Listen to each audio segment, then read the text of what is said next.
kind enough to take this opening slot. We'll take this, not opening, because Tim Cade opened with opening ceremony, but they're the opening band slot today. And literally one of my personally favorite bands in the entire city of Seattle. And I've worn the CD, all the CDs over and over, worn them out practically. So it gives me a lot of pleasure and satisfaction to introduce some really good friends of mine. And when they give me the thumbs up, they're going to be rocking for you. I'll tell you who they are. Howdy over there on the boat. How you doing on the boat? Peace to you. All right. I see some smoke signals. Smoke signals coming from the boat. We are going to be peaceful, we're going to be nonviolent and responsible, we're going to be supportive. Down to Portland, you guys, for Portland Hempfest. It's fun, great newspaper, lots of information there. Ladies and gentlemen, crying babies, Hempo Sapiens, give it up to Ockwell!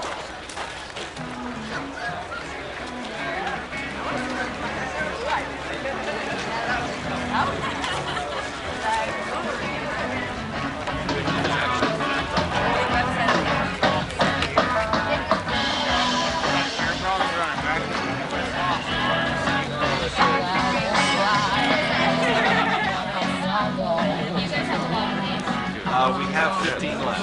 They're going pretty quick. I'll be back. Oh yes, blessings. Oh, that's in safe journey. Take our flyers in case you happen to miss us. We're at divinesmoke.com. You can get them there. Okay, thank you. My pleasure. How you doing? Hey, Happy Hempfest. happy. Oh, hey, you've got hemp glass pouches. Say again? You got hemp glass pouches. I only saw one other vendor who had them here. Oh, yeah. We're Bring those out to this the is for religious purposes. It's a prayer kit. And I don't know if your camera can capture that. Yeah, it is. But it is it makes your prayer more pleasing to the divine. And what this does is as soon as they see that, you must stop as a peace officer and give everything back and turn around and walk away. That's a THC ministry out of Hawaii? You heard me. Oh, yeah. No, we're we're from that in Detroit. Are you guys in Detroit at all? No, we're in Southern California. Okay. Southern California. We started the ancient. We brought the ancient Egyptian religion back, or at least into America. And this is one of the goddesses, the goddess of hemp. Her name was Shashat. She has 7 points, and she opens the doors of heaven for you. And I counted all of. You see these notches here? I counted them out. There are 28 of them. Like serration. What do you say? They're grams. 28 grams? No. Oh, how do you weigh gold? Grams are a French invention of medieval. Well, yes, but the ancient Egyptians were the one who developed. I say they look like developed serrations of a pi. myself. Pi didn't come from the Greeks; they got it from the ancient Egyptians. Pi, ra. Well, pi's not arbitrary, though. The metric system's arbitrary. Grams are arbitrary. I understand, but that's based on anything. There are 28 of them. There's no denying that. So, I still what think were they they? look like pot leaf serrations. No, they're not. They're notches. They're The way they circular knock, notches. Circular notches. They're not. Either that or she invented the glue trowel. She's the goddess of measurement. Okay. And there are 28 of them. You take it, you can say what you want I about think it. of what 28 comes out to. It could be the 28 can days. you shake the yellow one and the green one for me? Yeah, sure. The yellow one and the green one. Not only will that look cool, but I can test the chroma key on my camera here. Wonderful. If I look at it, focus on it. It's going crazy. Maybe it'd be better against that.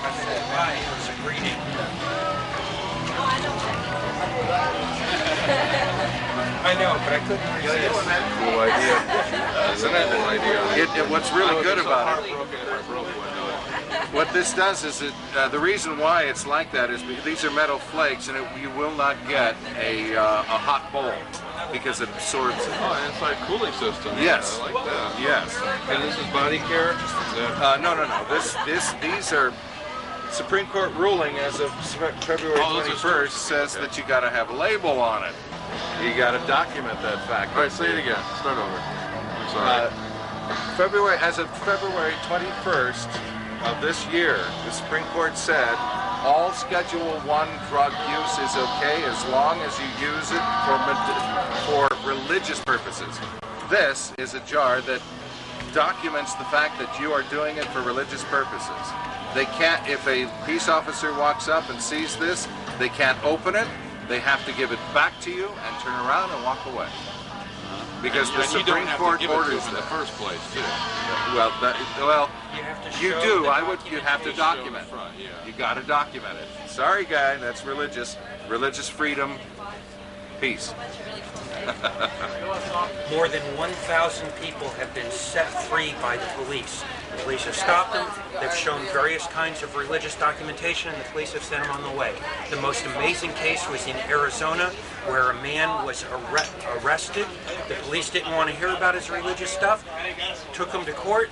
His lawyer showed the paperwork to the judge. The judge said case dismissed and ordered the sheriffs to return his pound of marijuana to him. There's a victory for you. There's a victory, a pound.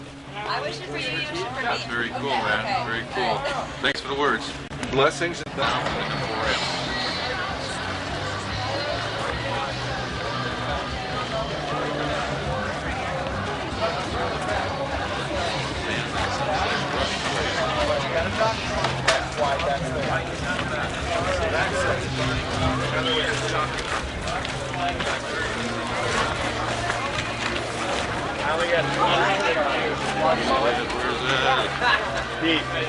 Flogging Molly?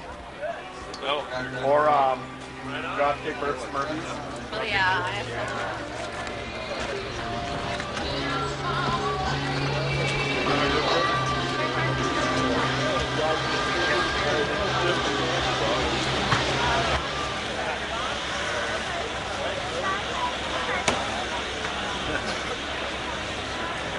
I hear that. I'm just making my first trip since Thursday I've been here. Go to the info booth. They have the map. Thank you. Back on this one. All righty. Alright, we got this going. We got next to food.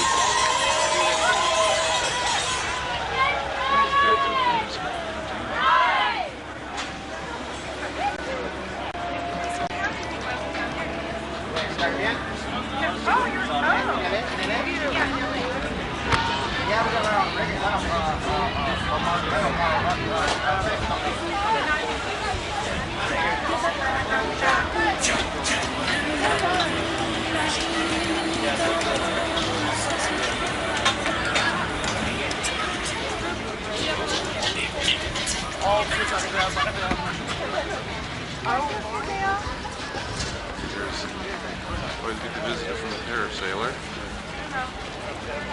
Zooming on that guy. One of these years.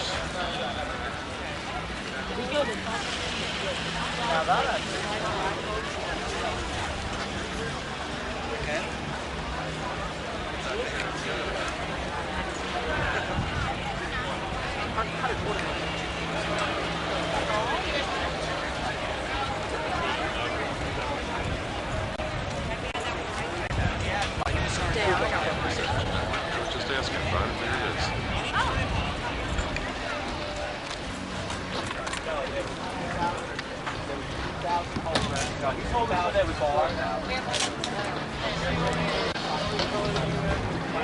The official. Yeah, I'm not a moist wipe.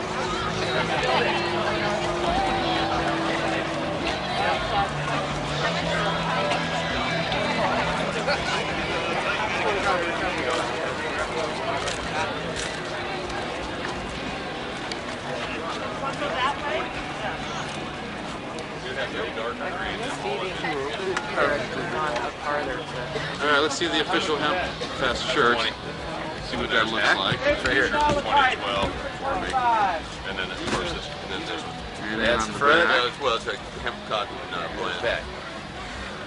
Sweet. Wow, these are great. Especially with the gas pump nice in the forefront of this. I like that.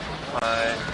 Hi, how you doing? I need a hat that will go well with this shirt, or a green core shirt. Go good with the green core shirt? Yeah. Well, I'm partial to this one myself. This will go good with the core shirt. That's a little bit different green. Yeah? I like the brown. There's an XL right there. That almost like Seattle. Bigger than that? The gray? Oh, the gray? Yeah, because you know it's got the gray leaf on it. What you see in this is pretty much all we have left in that particular design. Sure, the hat. They're $18. Is the Keep on Rolling shirt the other one that's in hemp? Is there a couple other designs in hemp? Well, we've got the olive in a hemp. Okay. Keep on rolling in a hemp. Is that a banana in your pocket, or are you just glad to be at Hempfest? Official. Rally in hemp. Okay. That's a good one. That's wide open for that. I don't know if I can see that green one. Can you just bring that forward a little bit so I can see it? No, we don't. Sorry. I might have to wait. And then just one-sided? Well, I'll tell you what, this is, wow. I think that's our last gray one, so why don't you take it, oh wait a minute, I do have one more. Why don't you take it with me and just bring the money back when you have a chance. Did you guys have any other colors besides this? How are you enjoying Hempfest today? Pretty good.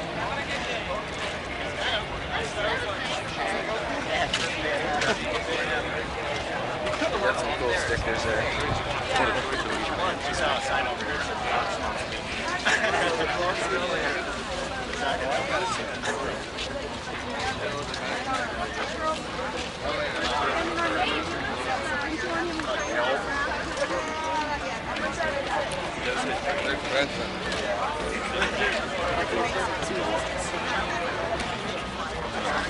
Wherever there's a space for it.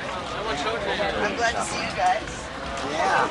So how long, you guys drive up by Vancouver? Yeah, it was great. I've never been to Washington, so this is just so incredible.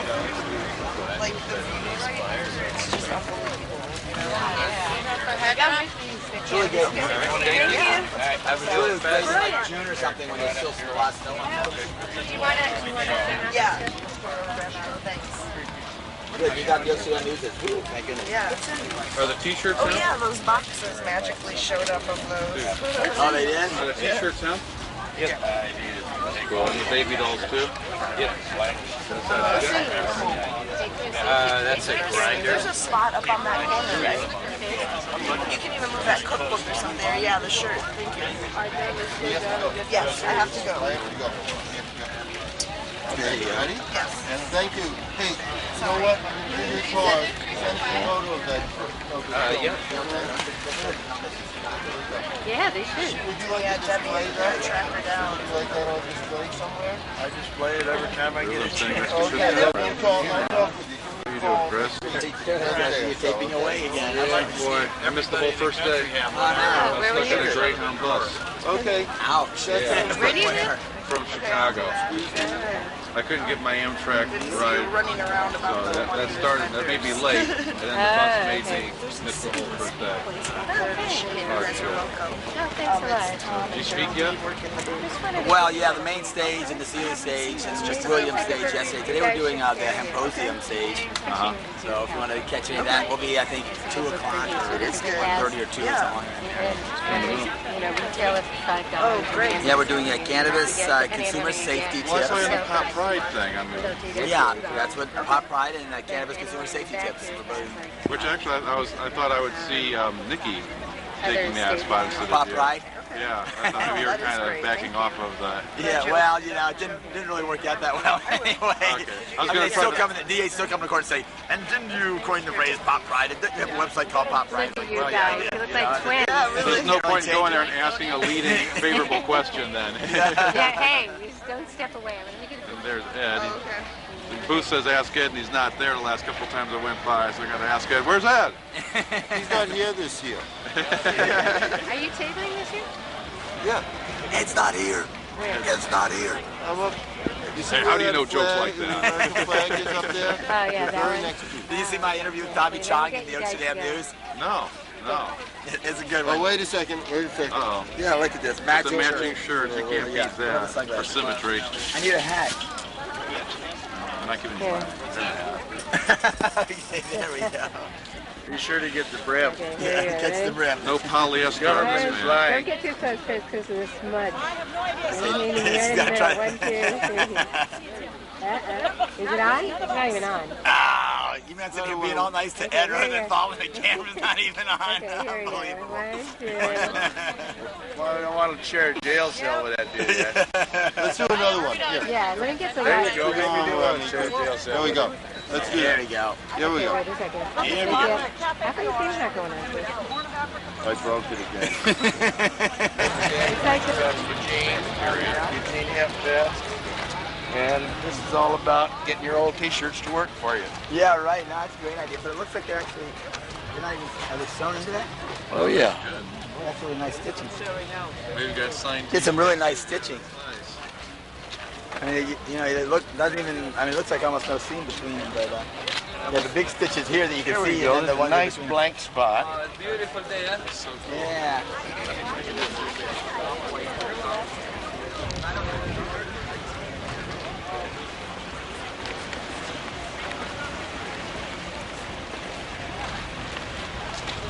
She's stoned.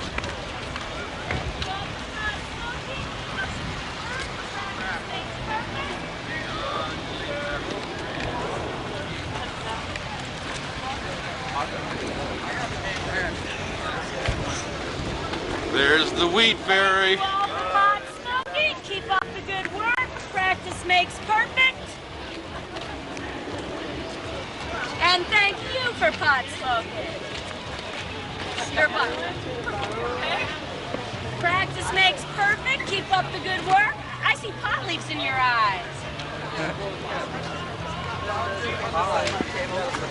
Oh, I do. Hey, Jay, what's going on, man? How are Just you? the whole first day on the Greyhound, man. Oh, shit. Trip from hell. What are you setting up at? Huh? We're at Apothecary. Apothecary Travel. I want to catch you and do some little interview with you Okay. and stuff. And then All right. I guess we're doing the Emporium together. That's Yeah. going to be a blast. Yep. Practice makes Yep. perfect. Good, man. Good to see you. All right. I'm just glad I'm here. I'll tell you what. You're saying you're still up there. Just get out. So,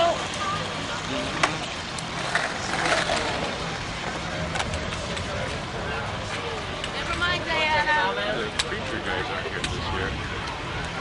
So where they normally set up.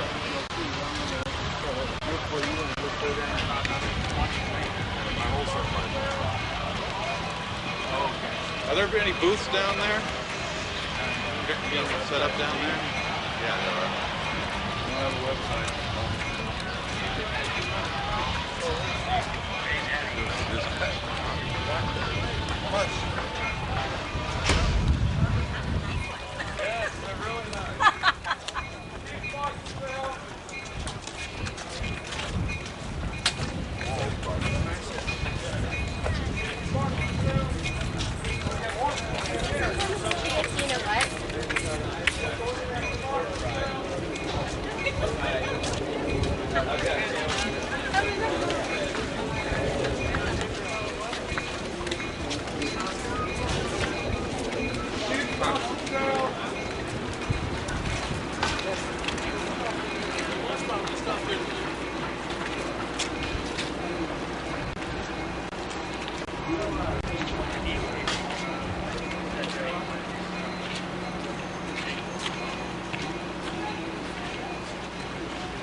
Oh, really?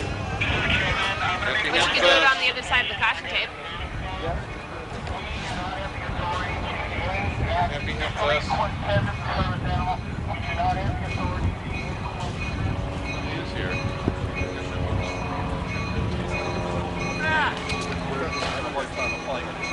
They're using him to send the guy.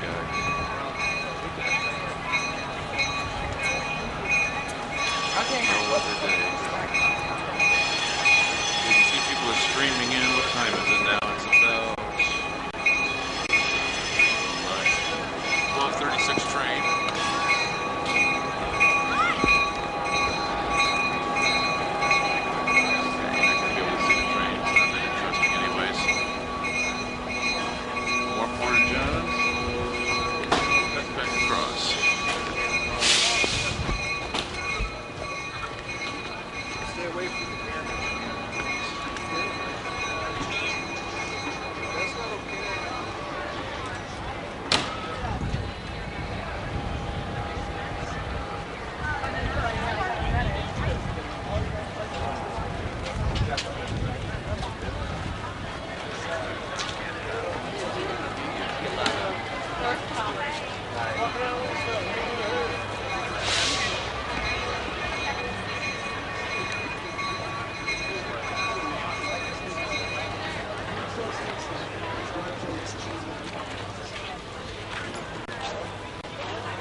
who are here today.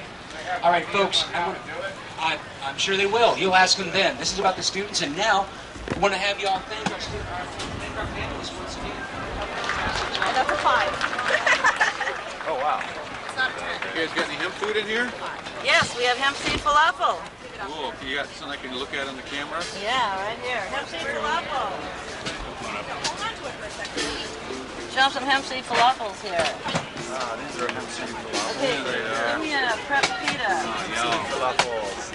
We got on our pita. Here, see, they go right in here like this. Just stick it right in there. $7 for a falafel sandwich. Goes in like that. And then we cover it with. And then you get some sauce over here. And you get the awesome lemon and tahini sauce. Oh, that's good. Is that goat cheese? No, this is tahini. Sesame tahini. And lemon juice and garlic and olive oil and salt. Everything's still totally vegan at this point. Yep, totally vegan. Very nutritious. Handmade with lots of love. Right. That's what it is also. Safest place in the West. Gotta sit in. I think so. I mean, the Canadian part's got to be the pivotal one. It's a matter of Canadian sovereignty. It's a matter of Canadian law. It's a matter of Canadian discretion.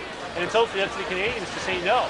You know, just as Canada has in the past refused to extradite certain people to the United States who were being desired because it was a political offense for something that happened, you know, maybe a terrorism-related thing, or has refused to extradite the United States because the U.S. would not make assurances about not exercising the death penalty. Well, I think this is very clearly a case where Canada should use its own discretion and say, we're not going to do it. On the other hand, you know, the process was initiated out of the United States. And although most of us involved in the drug reform movement, drug policy reform movement, don't have much influence with this administration, nonetheless, we are in a place to stand up, exercise our First Amendment rights, and say this is not a good use of our taxpayer resources by the federal government. So do you think an event like this, or what kind of an event, what kind of a movement can have an effect in the U.S.? Well, remember, the thing about this event, about the Hempfest in Seattle, or like the Freedom Forum in Boston, these are not just little events where a few hundred or a few thousand kids in tie-dye t-shirts show up. These are events of 50 to 100,000 people. And they're events that are mostly young people. They're events that are alcohol-free. They're events with virtually no incidences of violence or disruption or anything like that. They're a hell of a lot safer than anything analogous that would be with alcohol. So they actually send a message out that this is being normalized and that this can be normalized and that tens of thousands of young people can gather without this being a problem, without this scaring their parents. So I think that for those people in Washington, D.C., who are morally, who are ideologically opposed to the notion of making marijuana legal, who are ideologically opposed to the notion that a marijuana consumer should be treated the same as an alcohol consumer, I think these events present a threat. So I don't know that this kind of event helps Mark Emery's case back in British Columbia. I don't know if it cuts much way one way or the other. I think it's a good thing for the future of marijuana law reform in the United States. It's a great place, Sam. Thanks. Okay. Hey, can I throw a question in there, Sure. Mark? Ethan, I'm sorry. Sure. Get my interviews mixed up here. Do you feel that it's fair to say that pot is the true anti-drug because of the melatonin release effect in pot has the anti-addictive effect of tryptamine? Well, you know, I don't know if that's the key. It seems to me that marijuana, people always decide is something a drug or not. It seems to me that marijuana, like many other things, is a psychoactive drug. It changes your consciousness. Well, it's a hallucinogen, right? It's not a narcotic. I don't even know if I would, well, it's not a narcotic. I don't know if I describe it as hallucinogen. These are all matters of definition. The bottom line is it's a psychoactive substance. It's something that people take into their body because it helps alter consciousness. Now, do we want to call it the anti-drug? I think the principal sense in which calling marijuana the anti-drug makes sense is that there are many, many people for whom smoking marijuana on a regular basis has been the key to putting a problem with alcohol or cocaine or even methamphetamine in their past. So marijuana is an effective harm reduction methodology for people who have struggled keeping much more dangerous drugs under control. Exactly. So if you take marijuana out of your drug education starts making sense. And if you take marijuana out of the war on drugs, the war on drugs starts making a little more sense. Well, you see, I don't actually But if believe you that take marijuana out of the war on drugs, you still have the war on drugs. I don't think that the war on drugs makes sense even if we make marijuana. If marijuana is ultimately legalized, I'm still fighting to end the war on drugs. Because I don't believe in a country where 500,000 people should be locked up behind bars, you know, because they were involved in using or selling some other drugs. And I don't believe that we should be treating addiction as a criminal problem rather than a health issue. Right? I don't believe that the cops should be seizing people's property without due process or without a criminal conviction. You know, so I think we still have to fight against the war on drugs, even if we make marijuana legal. My hope is that if we can make marijuana legal and take it out of the criminal justice system, that will help undercut the rest of the war on drugs. As one example, if marijuana gets made legal, basically the whole drug testing, piss testing industry worth a couple $2 billion a year, that goes under. Because marijuana is subsidizing that industry. I think when we make marijuana legal, a lot of cops around America don't have a war on drugs to hang on to because the vast majority of Americans are not using the other drugs. So, do we take marijuana out of the war on drugs? Yes. But does that end the war on drugs in our efforts to end it? No. That's why we need treatments that work, and we've got them. We just got to get them through FDA approval. You said it. You said it. Okay, man. Thanks a lot. Man. Sure. First time I ever get a chance to interview you. What's your name? Jay Statzer. I work in Michigan. Here's my card. Okay. Sure. What's your name? Joseph. Joseph. I have a couple questions. You get it? I stay back at the account check.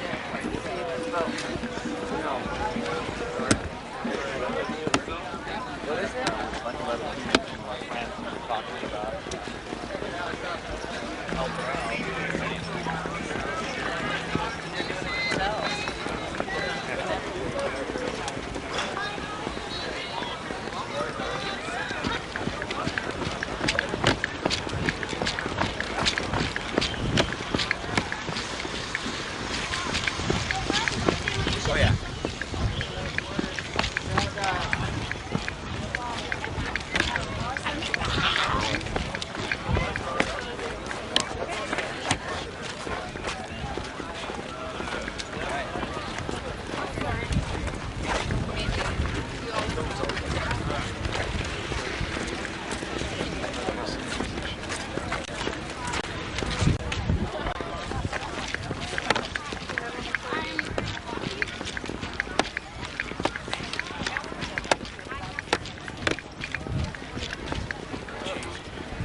So I'm going to do a little spit piece about it. And in my opinion, spit poetry is public education at its finest because it completely removes grammar, completely removes race, class, and gender, and all that. That's a side note, but this piece is called Hunt for Victory. It's mainly why I wanted to co-found this and why I got involved with this, and greatly inspired by Hempfest, and you know, of course, back here, and all the rest of the great leaders in the hemp movement. So, in that spirit, I'm going to spit this.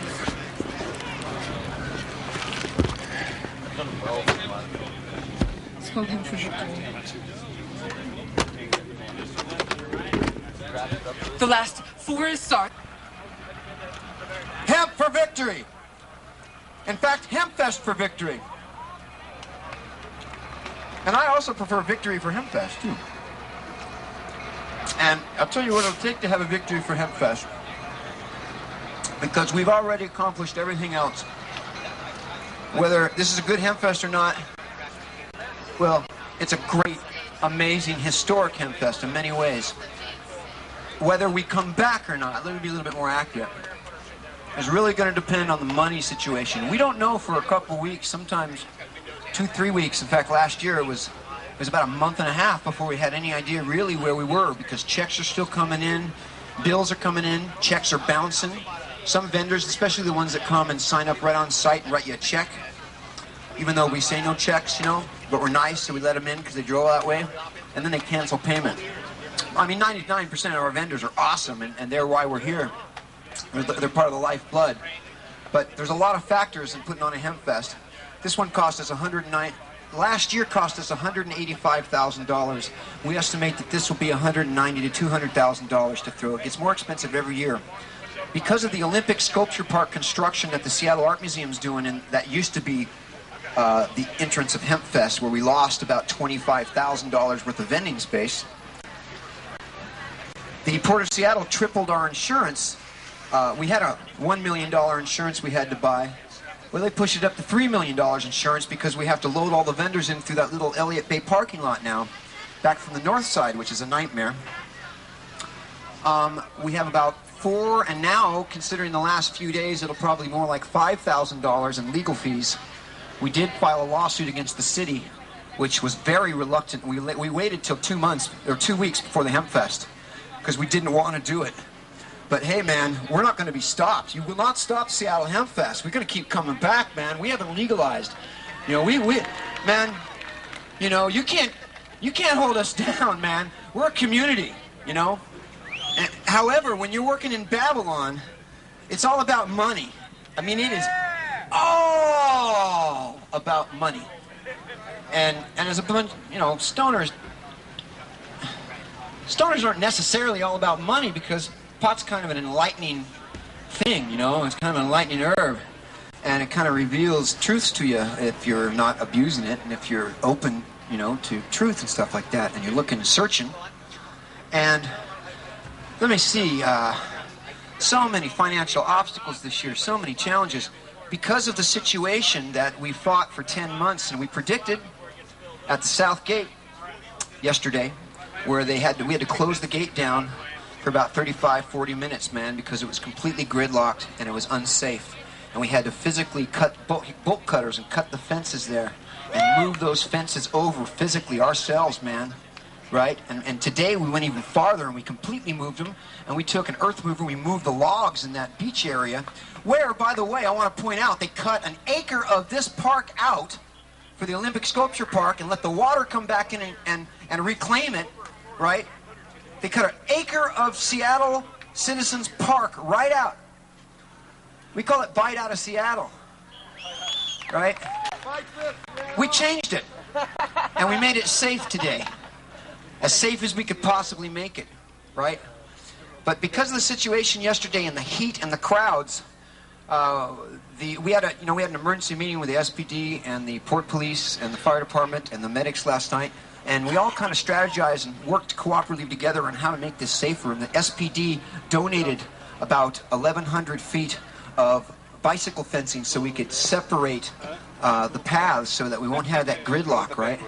And we figured it all out. And one of the things that they said we had to do was purchase a bunch of water and give it away for free today, so that we didn't have the heat exhaustion in certain places, like the main stage area when it's really packed, and the chute down there when it's really packed. And so one of the ways we pay for this is by selling water. So, I mean, we just keep getting hit, man. We just keep getting hit over and over. We came up $24,000 short last year. Jim and Cher from the Herbivores refinanced their property. They took a mortgage out on their house and their property on the river out in Maple Valley, and they paid the $24,000 that we were in debt right out of their pockets, man. Man. I've never seen anything like that. And their son, James, who has been for several years our band and speaker coordinator, passed away 2 weeks ago at 34 years old, 2 months after getting married to beautiful Beth, of lung cancer, even though he never smoked a cigarette in his life. It's just been a year, man, like you never believe. We never had a year like this. It's the hardest year we ever had. Honestly, I tell you, several times I thought Hempfest wasn't going to happen ever again. Maybe 10 times in the last year. Maybe 4 or 5 times in the last week I thought, oh man. I mean, insurance nightmares. I mean, just one thing after another hitting us. But we just chew up these obstacles and these challenges, and we just spit them out, man, and say, give us another one. We're Seattle Hempfest. We're coming to the people with our message of freedom. We're going to get some justice and some truth, man. We're not going to stop. You know, James James was dying of cancer. He got a terrible diagnosis, 10% chance of survival. He refused to give up, man. He says, "Nah, man, that's not me. I'm gonna beat it. I'm gonna be here for my beautiful wife and for my life." He fought until the very last minute, man. And when the doctor, I was there. I was standing at his hospital bed in ICU in Swedish when the doctor says, "Look, man, we're gonna have to put you on a breathing tube down your neck into your chest. And if we don't do that in 24 hours, you're gonna be dead." And he says, "Great, next doctor, because that guy's a naysayer. Get him out of here. I need another opinion." No, he says, "I'm gonna beat this," right? And he lived maybe another week after that. And the last day, he wouldn't give up. He didn't give up, never.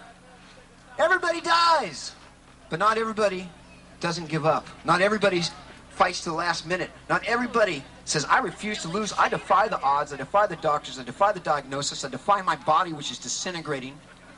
He had cancer around his heart. He had cancer in his stomach. He had cancer in his vertebrae. He had cancer in his lungs. He had cancer and eventually in his brain. He never gave up. That's the spirit of Hempfest. This year, this is for James. We love you, man. We love you, James. We miss you, bro. One of the kindest people I've ever known. We had a big pot-leaf cloud up in the sky. I don't know if you guys were here yesterday. But after 420, when the herbivores came on, when James' father was up here playing, the guy with the long dreads down to the ground, Jim, there was a perfect pot-leaf cloud right in the sky. And you know, we summarized that was all the smoke from 420. And James took that smoke that came up from 420 and assembled it into a big pot leaf, man. Because his dad was on stage playing, man, at the Hempfest that James loved and has been a part of. If you open up our program, you know, we worked so hard in the last weeks of Hempfest for the program, and I see hundreds of them strewn about on the ground and crushed and stepped on in the porta potties and stuff, you know. I'm not sure how many people really look at this incredible document we put together, but in there you'll see a picture of James in 2004 when it was raining like crazy. Part of the reason we're so broke is because it rained through the whole week in 2004. I mean, it rained all way through the event and the teardown, man. And there's a picture of James and he's smiling in the rain. That was James Matheson, man. So last year we had, I don't know, I forget how many tens of thousands it was. It was over 100,000 people. And we got 25 or 22 or something $100 in donations total, both days. That really hurts, man. If that happens this year, it's probably the last Seattle Hempfest. I mean, you can organize all you want. You can strategize and organize and make plans and everything, but if you don't have the money, you're not going to have it. You know? Seriously, I mean, if you got to throw it down, and we're in America, we're in the real world here. So, for those of you that have contributed, you know, the vendors and all the guys, you put your contribution in. The staff, the bands, you put the sponsors, you've done your job. You put your contribution in. But if you think just coming down to Hempfest and being here is doing your part for the movement, hello, it's cool, thank you, it helps the Hempfest. It's great to see you, you're our family. We want to speak to you, we want to educate you, we want to inspire you. But if you think that's your contribution, hello. So to those people that have put money in our donation buckets or in our bins on the way in or the way out, thank you so much. Thank you, thank you, thank you. We love you so much. We appreciate your heart song, man, and your giving, because we know that everybody's trying to struggle in this hard economy in these days. But for those of you that don't got the money, you know, and instead picked up trash and cigarettes, look at this place. It was filthy yesterday. An hour after Hempfest, it was spotless. Mostly because of our garbage, because Peter, Henry, and our garbage crew and recycling, but also because of all the good folks, man, because we always pass out the trash bags, and they picked up cigarette butts, they picked up trash and everything. Right on, you people. But, you know, you always try to keep a positive vibe, man, and be really uplifting, be professional, you know, which is the way to be, especially if you're up here, you know, representing all you and stuff. But I have to say to you folks that have the money and for whatever reason haven't kicked down and smoke marijuana, specifically, shame on you, man. What do you think we're doing here? And how do you think we do this? You know, how much can somebody give? You know, you can only give so much. You know, I'm pretty poor. I'm an activist, man. That don't pay nothing. I'm a volunteer here, you know. I'm a volunteer with Normal, too. I put in hundreds of dollars in the last few weeks out of pocket, my own money I won't give back, man, just to make this thing happen. I'm not the only one. We have 100 people in our core group. So I'm not trying to give you a sermon. I'm trying to give you a lecture. I am begging you to support Hempfest any way you can. There's nothing like this anywhere in the world. Every speaker tells us, every band tells us, every vendor tells us, I've never been to anything quite like this. How did you guys do this in this beautiful park right by the Space Needle, right by the PI, right on the Puget Sound, right down here in downtown with this happening? You know, it's an oasis of beauty and truth and spirit in a world that's so messed up, man. Please understand that and support us, man. I know you do anyway. I'm trying to do anything I can to make contributions better than they were yesterday. Okay? Anything I can think of, you know, I'm gonna try. You know, we don't want to have to like sell crack or some crazy thing, man, to produce the Hempfest. You know, we're not gonna go there, man. We won't lower ourselves to any of those things, or sell a bunch of cheap crap with our name printed on it and all that stuff. And I'm hearing that time's up and we got somebody speaking. Oh, they're actually here. Excellent. I like that.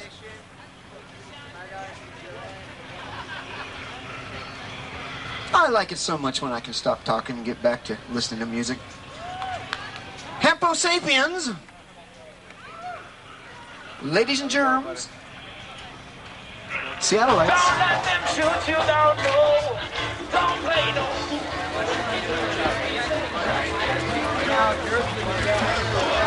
Yeah, hey man, I don't know who this is.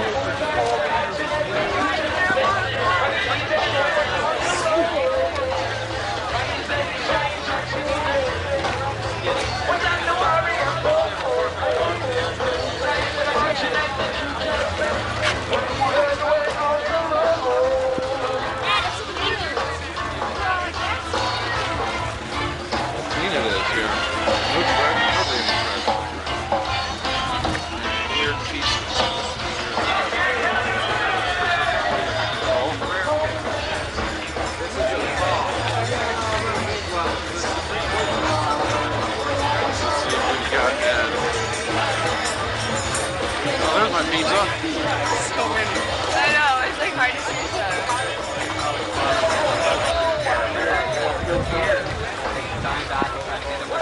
Put out a little green and then they get hurt somehow.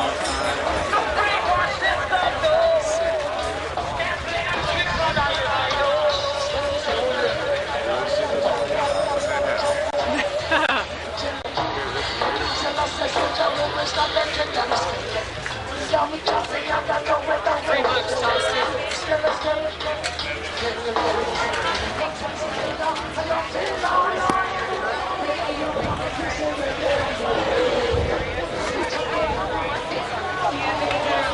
Jamie, is that where you bought it? These ones are cheap. What I'm saying is it gives you a storage area. The bud fries down You can there. grind up this much rather than this doesn't have a storage area. You can only grind what I need this. this allows you to grind what I need that. I'm wearing leather, I gotta stop. Yeah. Right. So how are you? Very good, man. Good.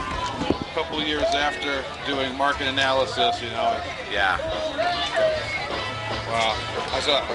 I can't even comment anymore about the state of the hemp industry. I know a few shops in my area, but I don't travel so far anymore. Right. Yeah. Not very many, but it's getting out there in just a variety of stores. So we're still going. Where are we going, Ruthie? Hardcore on any needs you need for any kind of accessory, all the backpacks and sizes and things. I wanted to ask what are you taking pictures for? What? What are you taking pictures for? For me. Huh? For me. Oh, do you have a scrap? I'm a speaker here. Who are you? I'm Jay Statzer, Okay. and I'm basically Cures Not Wars in the state of Michigan. I put on the Liberation Day event in Detroit, and I go coast to coast speaking about hemp and ibogaine. Nice.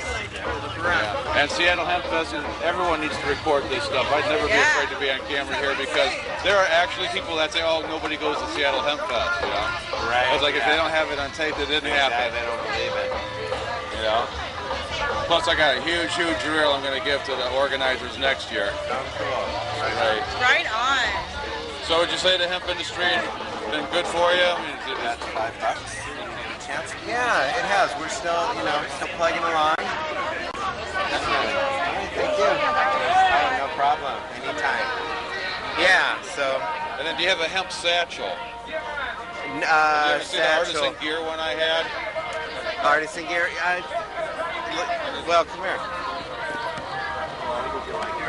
Define the satchel a little more. Do you mean like? Big enough that you can put legal size paper in it if you have to stretch a little bit. But Slightly is it larger just than a page size, handbag envelope or just it over the shoulder? I had both actually. Yeah, both. Yeah. Had both. Well, we've got this one. We've got this one that's kind of like an artisan bag in that it turns into a little backpack. And it's. By the way, I always like the fabric of this better than the artisan fabric. It's always more pliable. It's like it's broken in already. Right. Yeah, so like imagine that except like this wide. Right. Oh, I see. Yeah. Probably the closest like thing this. is this. Yeah. I mean, he's got some big, beefy courier bags. We don't quite do anything. Well, women buy so much more of this stuff than men. Right. So yeah. I don't know what it takes. I mean, that's the one thing I couldn't figure out about the garment industry is what it takes to sell clothes to men. Yeah. So, Yeah, I haven't figured it out either. So. Jeans, though. Yeah, Like jeans I and did shorts. really good with Kentucky Hemp Outfitters. Did you? Yeah, I know those guys. They buy. Well, they used to buy some of our accessories for their store. I don't know if they're even still in business. Everything I got from you that I distributed in about 1 year at about maybe 10 locations, Indiana, Michigan, and Kentucky.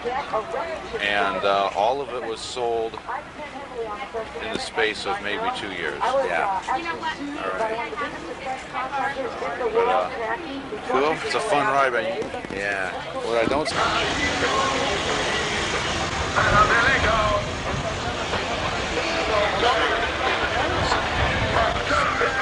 guess I can't get that shot this year.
What's that? This area here is supposed to be part of the festival.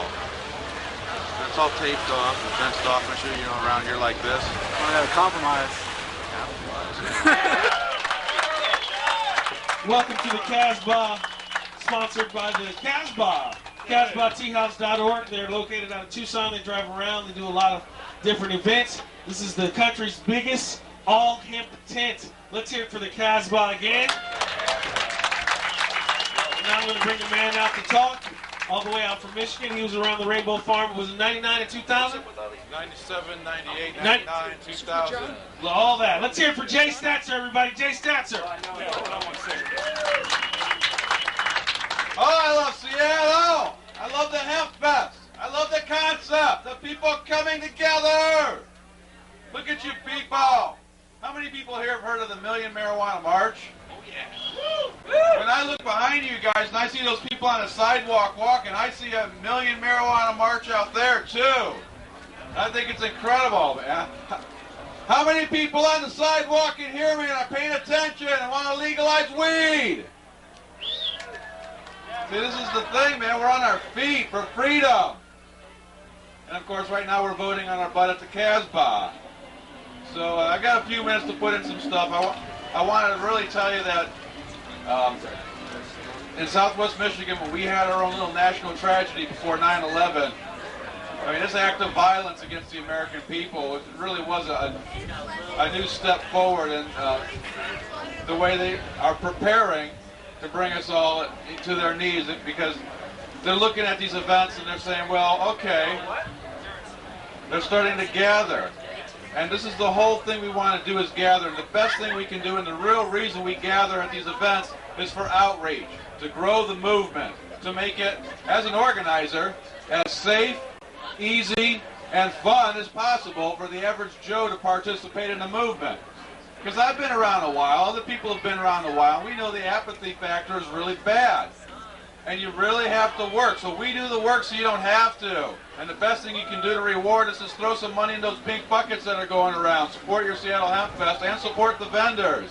Try the hemp food so you can vote with your dollars and support the hemp industry. Because some of these food vendors, the amount of hemp they sell here makes a dent in the hemp industry. And you're helping the hemp food manufacturers when you buy your hemp food at Seattle Hempfest. So please do that. Please help out. And the best thing you can do now that you're here is learn everything you can. Follow up, you know, if there's a question you have, you didn't get a chance to come up to a speaker and talk to them, go and do some research and look into this stuff, because the things you're hearing here are all very true.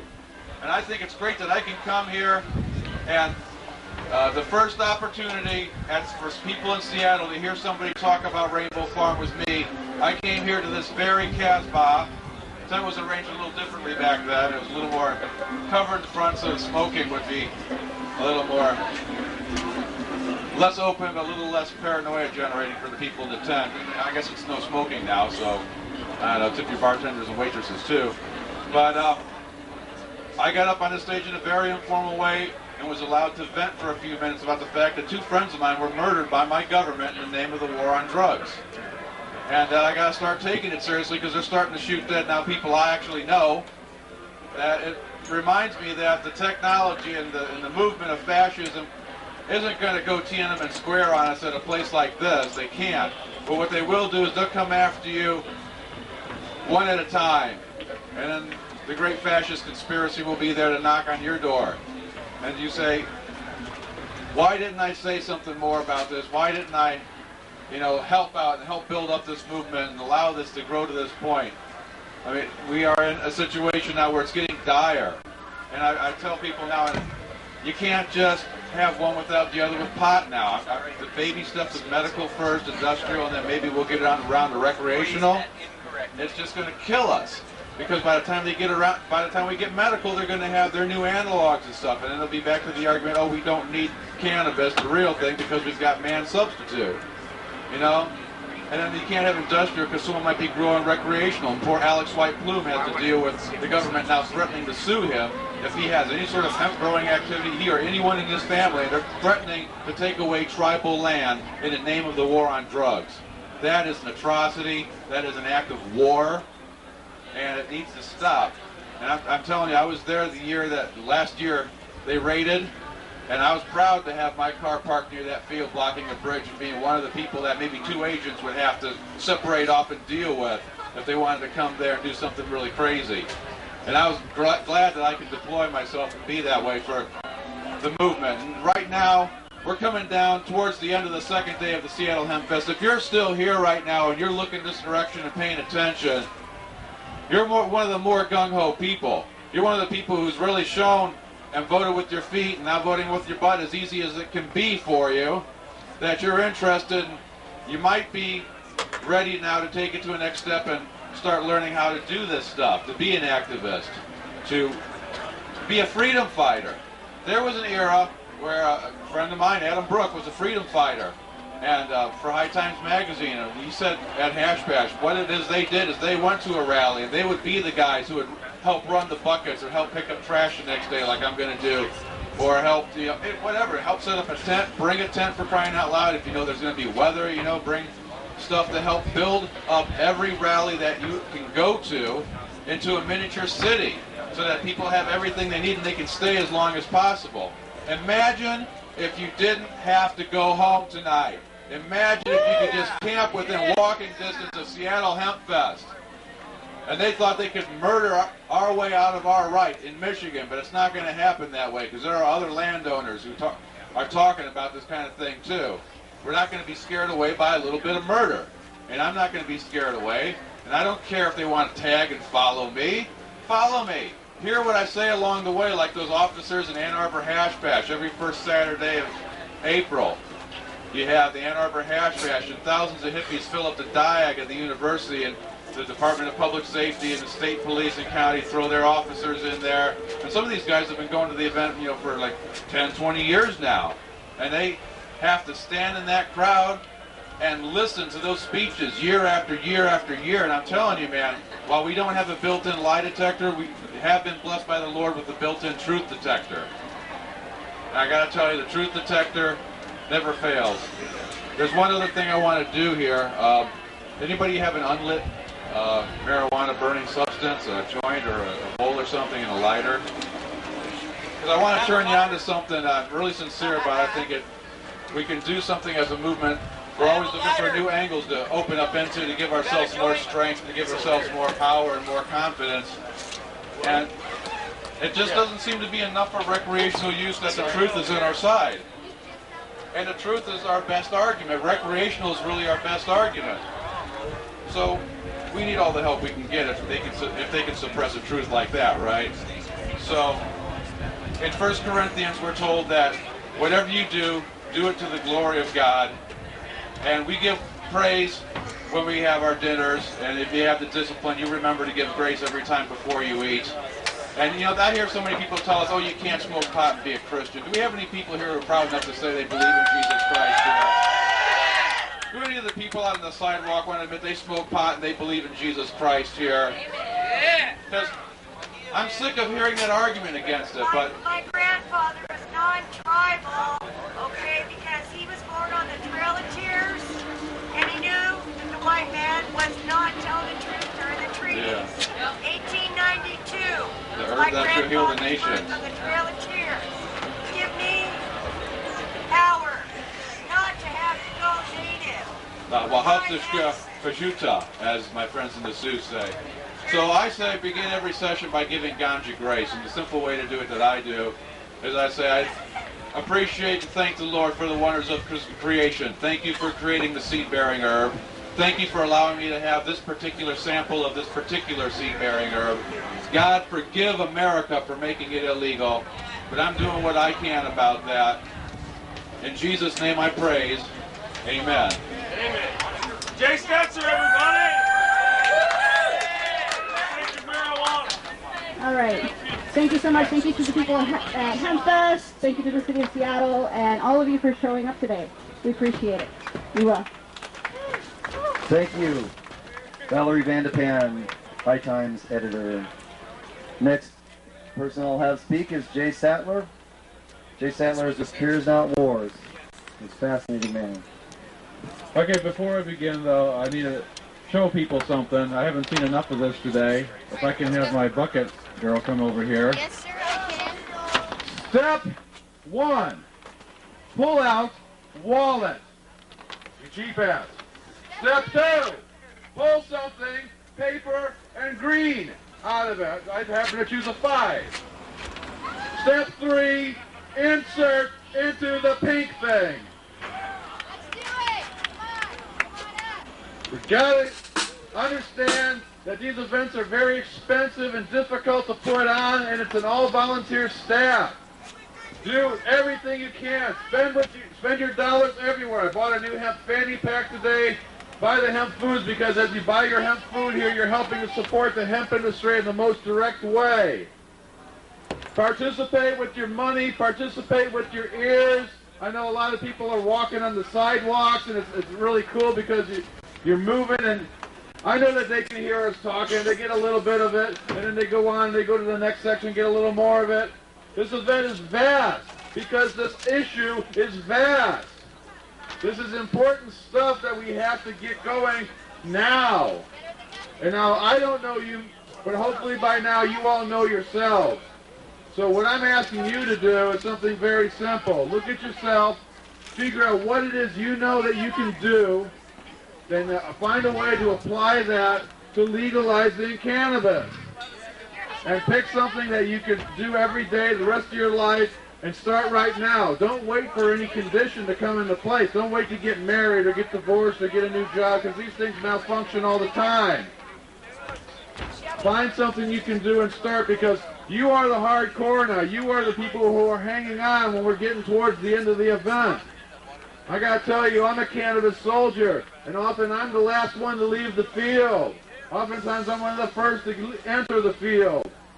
And it's a great thing, and I consider my job as an activist and back home in Michigan as an organizer to make it as safe, fun, and easy as possible for the average Joe out there to participate in the movement. Because I've seen the apathy, and it's crushing apathy that we're living under. And I've seen it going coast to coast to pot events, where attendance has been down all the way across the board, and even Seattle Hempfest can suffer from that a little bit, because people are afraid to go to a pot event and be seen. Well, there's not a damn thing illegal about being here today. And when I come to Seattle, it's a little different than it is when I go to the D.C. smoke-in, which is every 4th of July. This is the 15th annual event here in D.C. this year. It was their 37th annual event. And you look at the D.C. smoke-in, the Ann Arbor Hash Bash, which is every first Saturday of April, and the New York Pot Parade, which has now become Liberation Day, every first Saturday of May in the city near you. These are the 3 longest running annual consecutive gatherings for any issue, and that issue just happens to be cannabis liberation. Nobody in American history has ever gathered to that scale and that extent and that consistently protesting any other issue in the entire history of this nation. We're making history, but we're getting pissed, because I'm sick of seeing people going to jail still in this day and age for the plant. It just doesn't work. It doesn't work for me. And now that they're starting to shoot dead people that I know, I'm starting to take it a little more personally. But I think Seattle Hempfest, because Seattle Hempfest is a place where people can have a voice. And the first opportunity to come here after the Rainbow Farm murders occurred, and I'm hoping everybody here got a chance to get a gander at the Rainbow Farm speeches that happened yesterday and the book that they're selling there, because it's a very well-researched book about some very serious shit. Because they're coming up and they will take your property, they'll take your children, they'll illegalize everything about your lifestyle. They say that your property is not yours. They say you can't harm yourself, just like a slave can't harm themselves, because you're property now. We got to wake up and realize the beast that's wrapping itself around us so slowly, block by block. We got to wake up and realize that another thing is we have to get closer to the truth. The truth is on our side. The recreational use is the most compelling argument we have for legalizing pot. So we shouldn't be afraid of that. We have to have our pot pride. We have to come to these events. And it's starting to come back. People are starting to get their hope back. Dana Beal, organizer of Cures Not Wars, told me that he feels that the attendance of a rally is directly proportional to people's hope that the law will change or that something will happen. And that's a scary thing when you think about it. I mean, people need to come to the event no matter what. People need to come to the event even if they think it's going to be bad weather, because activism is an all-weather thing. But the truth is on our side, and God is truth, just like God is love. And the closer you get to truth, the closer you get to God. And I can't think of any other greater source of strength and encouragement than that. And I want to turn you on to something, for those of you who don't think that Christianity is too weird. I'm a Seventh-day Adventist Christian myself, and I realize that, hey, we say grace when we eat. And it says in 1 Corinthians that everything you do, you should do to the glory of God. So try this on for size next time you have a gag session. Before you light up, say grace over your weed. Show some appreciation to the one that truly provides it. And remind yourself that everything that he creates is always superior to everything man creates in their laboratories with their artificial marijuana plastic pills. So I would like to say, on this day, let us remember our Creator, thank our Creator for the wonders of creation. Thank you for creating the seed-bearing herb. Thank you for creating this particular seed-bearing herb. Thank you for allowing me to have this particular sample of it and to be here among you great hippie people. But the people, you're not a bunch of unruly kids in tie-dye shirts like the suits would say. You're real people, and you're showing your pot pride today, and you're gathering, and gathering is the thing that scares them the most. And the truth will set us free. Does God forgive America for making this illegal?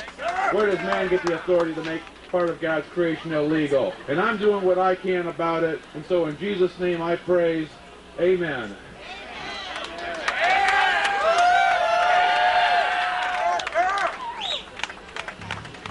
I wish I could have done this yesterday for the Sabbath, so come back next year, I'll really give you a treat.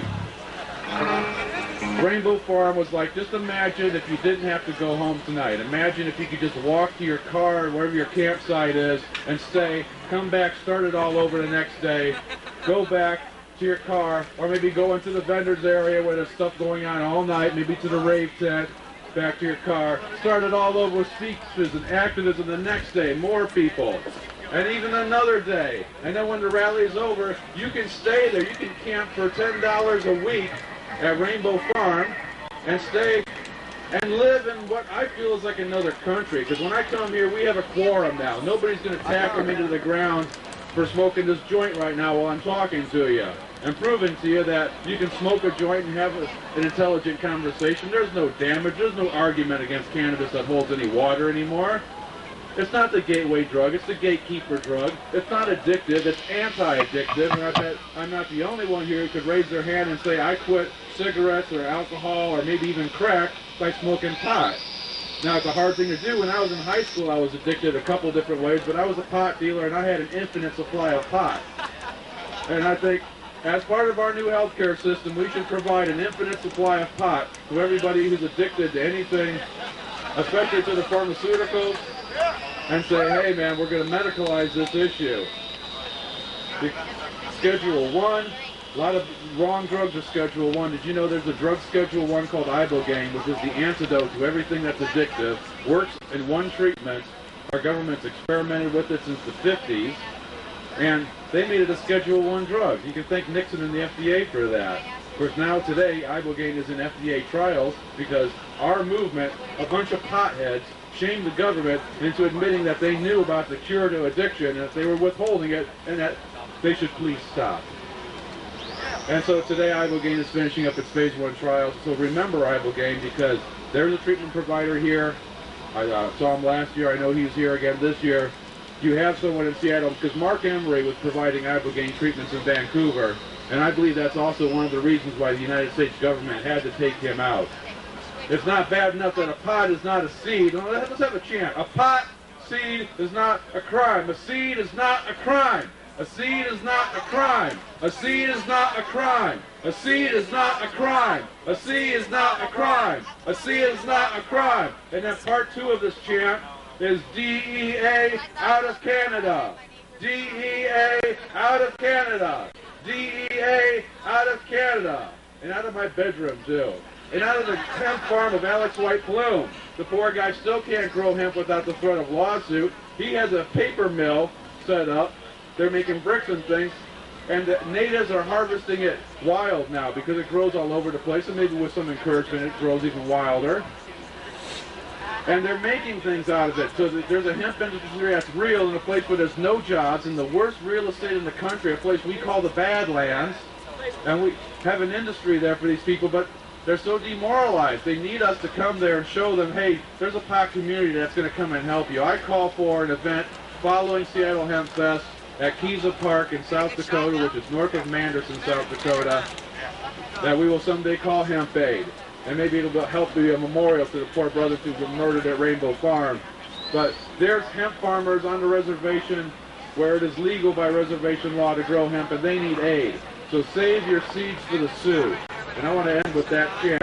I want to grill into your minds because next year I'm coming back with a big jar, and I want to save all the seeds you've gathered over the year now, because if they accuse them of growing pot, I say all bets off. Grow whatever seed you can, because you know what? You grow them in short, tight rows like you grow hemp. No matter what the seed is, even cannabis culture seeds, you're still going to get hemp. Pot doesn't just grow itself. That's why we pay for it, right? So I want to hear everybody say, Save your seeds for the Sioux. Save your seeds for the Sioux. Save your seeds for the Sioux. Save your seeds for the Sioux. Hemp hemp parade, people. Thank you, Jay Statler. Jay Statler, wonderful man. This may be the last time I get to speak on the microphone.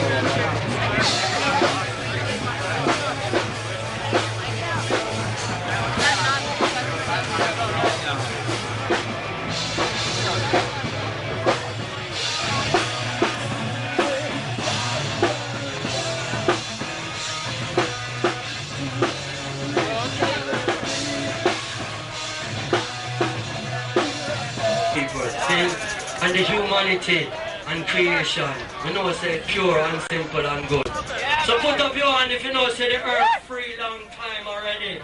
And you love the weed, yes I. And you know, say it can supplement and it can prosper, yes I. Free. If you love love, show you love, you make some noise! Make some noise for the Vibes Unlimited band. All the way from Oakland.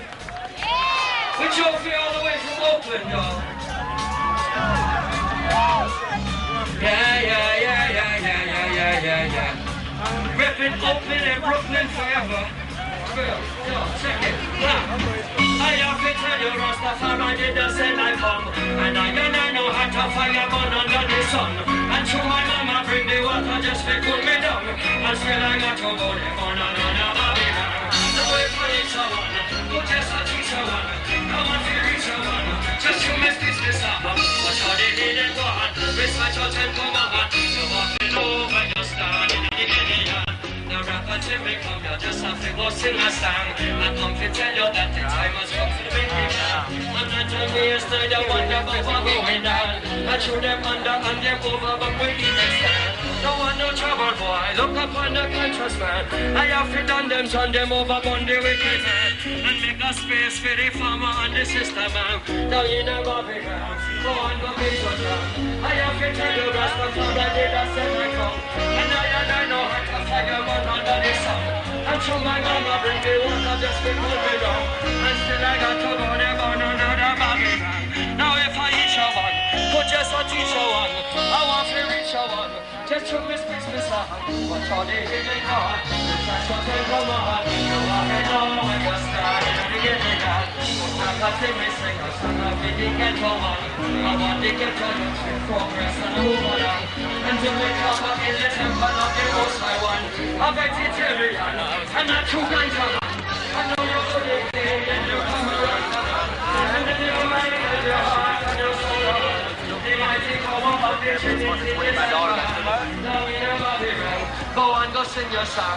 I have to tell you, Rastafari, that's when I come. And I know how to find your one under the sun. And to my mama, bring the water, that's where go get up. But still I got to go there on another Babylon. Now if I teach you one, go just a teach you one. I want to reach you one, just to me speak the song. Watch how they hear it go on. I don't know, we have a Rock and CDs the guy is playing right now. Yeah. $10. A lot of the tunes he's playing right now are on this one. Maybe over here. That's what we sing a song for the children that I know they produce them all a sing a baby song. Look how them all are these. Hey, you got the Evergreen story too. You one of these? Is that the only one or what? Actually, I need one of these.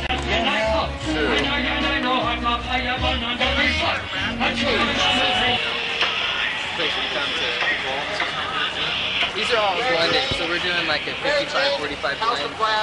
We're coming out with jackets and pants. We're doing a 14-ounce canvas that's hemp. These are going to be available fall, winter. Like a bomber jacket, though. What's that? Let me look at one of those hoodie sweaters. Okay, what size you The got? silver one will probably look best on tape. These guys? Yeah. From the gray ones, this actually has a Pura Vida on the back. I have some blank ones also. Let me see the back on that. It's the Pura Vida design. Those are maiden camos. Those are running around 60. You got some tie-dye. So really stoked on. And they've got the comfort stitching on the inside, like the Just Naturals did. So that's good. The inside stitching there? Yeah, that comfort stitching on the inside. Nice. Comfort stitching? Yeah, comfort. Feel the inside of this. Feel how soft hemp can be. People always think it's scratchy and stuff. It's so wrong. So yeah, keep it up and follow up on your contacts and get some price lists.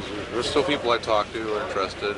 Sweet. Well, we're on the move. We're doing a lot of business with Japan, and North America isn't the prime focus right now. Huh. So we're going to start making the move into the North American market, but Japan is just hot to trot. They're placing all the orders for our products. Tell me about the hemp industry in Japan briefly. Well, what's that like? Rob, the owner, started Monastash back in the 90s. Okay. And it was kind of geared towards outdoor hemp gear, and that went really well with the Japanese customers. So he moved into the business of doing blank hemp teas and other blank stuff. And then after that, he rolled into doing this new line with the Japanese customers. He's kind of getting linked up again, and he wants to roll out something that's kind of new style, kind of got that. Putting them in fashion stores then? Yeah, they're in high-end boutique stores. Uh-huh. So we're going for a different level than what's on the market right now in hemp stores. Uh-huh. A lot of people. Well, that's basically most of your hemp is still being sold to people over 35 in the high market stores. That's really where most accessories are going to the kids. Certainly, the hemp jewelry is going to the kids, but all the serious clothing, especially the menswear. You know, that's all because, I mean, kids younger than 30, I guess, I mean, are letting their moms buy their clothes or something, but... Yeah, it's interesting. I went to a fashion But I like that forecast. you've got good menswear here, and good unisex, I guess. The whole environment that, we want to be in with the hemp industry, is definitely environmental. We don't really want to promote the herb. I've had a few people like, you got anything with the pot leaf on it? I'm like, nah, we're not really They just going gotta say, down hey, that this is direction. the stuff that the smokers throw away. Exactly. There you go. I literally make paper out of stems and shit that I throw away from smoking. It's great. You just hydrogen peroxide, cook it a little bit, and you're done. You got paper. So that's good. And you still got papers. Yeah, I'm working it. All How right, you guys well, doing? hey, Do you see anything? great shit.